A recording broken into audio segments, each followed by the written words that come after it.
koordinatornya Samsir Jalil, Bang Samsir Jalil, dan ada koordinator yang mendampingi Pak Sunarto, nanti ada Bung Baharu Zaman ya. Nah, nanti akan diperiksa. Tentang apa? Kami tidak tahu, tapi dari surat yang kami terima, itu peristiwa yang terjadi di Jakarta Pusat pada tanggal 22 Januari 2025.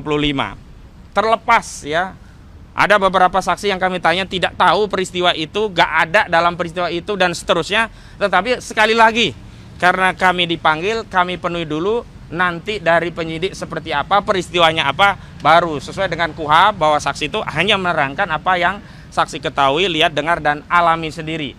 Manakala saksi tidak melihat, mendengar, mengetahui, dan mengalami sendiri, tentu menjadi hak dari saksi untuk tidak menjawab atau memang menyatakan tidak tahu.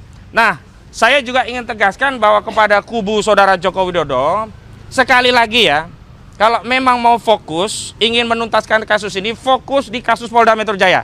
Tidak perlu mengedarkan fitnah, ada orang besar di balik perjuangan kawan-kawan yang hari ini ingin mengungkap kasus ijazah palsu. Tidak perlu ya melakukan playing victim dengan punya perasaan politik seolah-olah ingin di downgrade, punya feeling ada orang besar, tidak perlulah. Dan bahkan kalau ingin ringkas, ingin segera mengakhiri polemik ijazah palsu, tunjukkan ijazah asli itu kepada publik. Tapi dengan catatan memang kalau ada.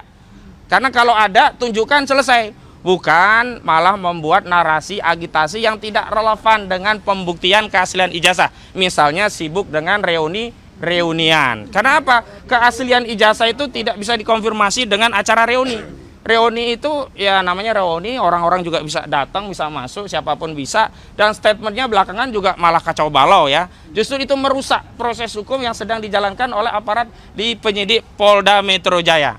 Dan selanjutnya kami juga nanti ingin mengkonfirmasi, memastikan apakah benar ijazah Saudara Joko Widodo yang konon, saya sebut konon ya karena kami belum melihat langsung, yang konon ijazah itu sudah disita baik SMA-nya juga S1 UGM-nya oleh penyidik Polda Metro Jaya. Nanti kami akan lihat apakah saksi-saksi sebelum diperiksa ditunjukkan sebuah dokumen ijazah S1 dan SMA milik Jokowi, lalu ditanyakan apakah saudara pernah melihat ijazah ini, apakah saudara setelah melihat ijazah ini yakin bahwa ijazah saudara Jokowi asli dan seterusnya. Nah, dari situ baru kita bisa meyakini bahwa memang ijazah itu disita. Tapi belum sampai tahap apakah itu asli atau tidak.